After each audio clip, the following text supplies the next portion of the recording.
probably never before in our time have communities had such a challenge with mental health. It's an important issue, and it's particularly important to this industry. So I'm joined by two special guests to discuss it.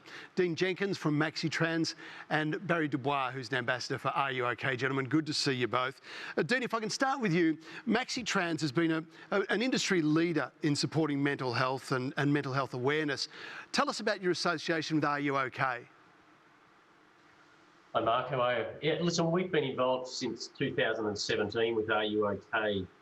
And it's something we're quite passionate about. We've got a lot of staff in regional Victoria. Or regional Australia, we've got a lot of staff who are relatively, we talked earlier, I heard someone talk about average age. We're in that same space. And it's something that, because of that, we're passionate about, but we also wanted to do something more than just get our people involved. And so back in 2017, we chose to donate 1% of sales on the day for our organisation to Are You OK?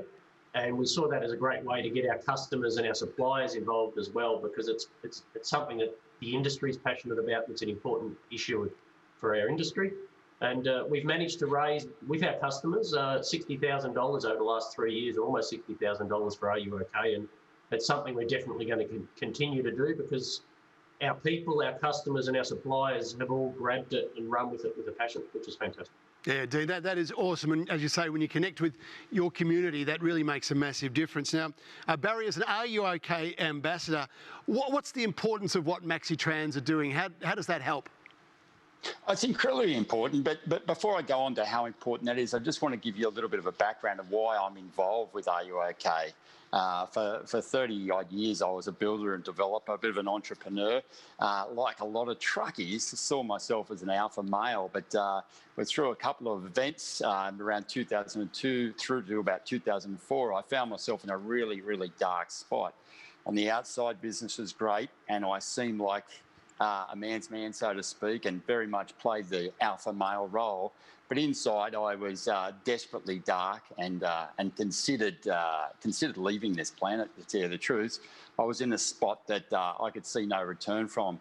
It was a simple question by mates after a lot of egging on from my wife to ask me, was I doing okay?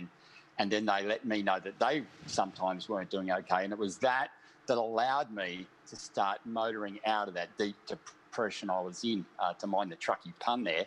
But as I always say, you don't wake up on a Monday morning depressed. It takes a couple of years or months, whatever it is, to get into that.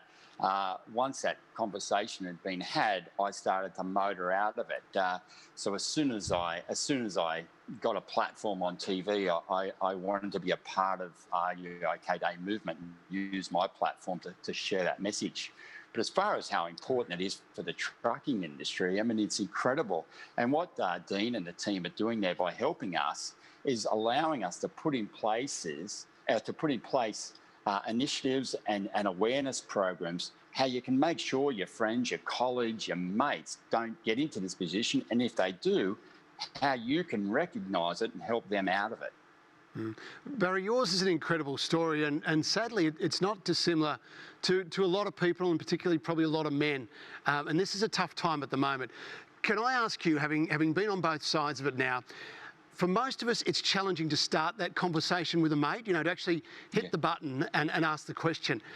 How do you tackle that? How do you actually do it? Well, listening to one of the truckies earlier talk about how the fact that simply a lot of truckies, their truck is their home a lot of the time. I mean, you can imagine normally that's an isolated feeling. You're very isolated, and in the last 12 months or 6 months, it seems like forever now, but we've been even more isolated. So you've got to understand, if you're going to ask the question, you've got to put your colleague or your friend in a comfortable situation. You sort of don't ask it as you're hanging up, by the way, how you going on the phone, or when you finish the coffee, say, see you later, by the way, are you doing okay? If you feel that you've got a colleague or a friend or an associate that's changed their mannerism, or you can notice something different, what we're asking people is to trust their gut and get yourself comfortable and see that they're comfortable, and simply ask the question. Once that's happened, 9 out of 10 times you're going to find they will talk. So try not to say too much, other than let them know that you're listening. And as you're listening, encourage them to talk more and let them know that if they need help, you're there, or if they think they might need more professional help, let them know that you might be in a place to help them with that as well.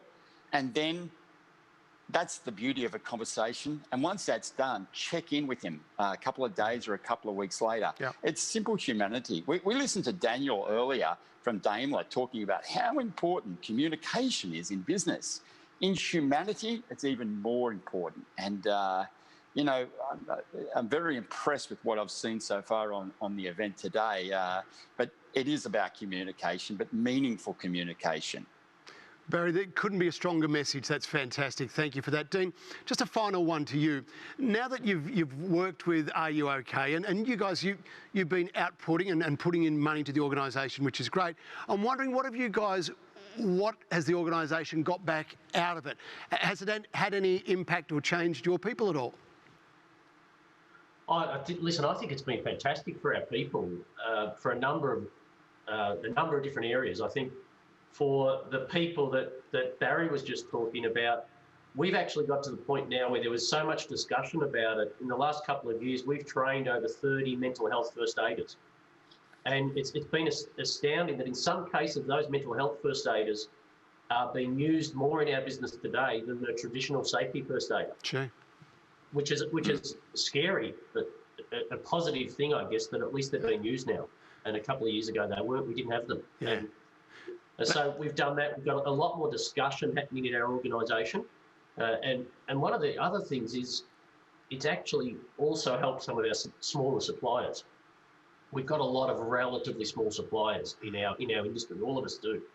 And by us being able to provide support to other people, and to Barry's point, it's about knowing where to go when someone else needs help.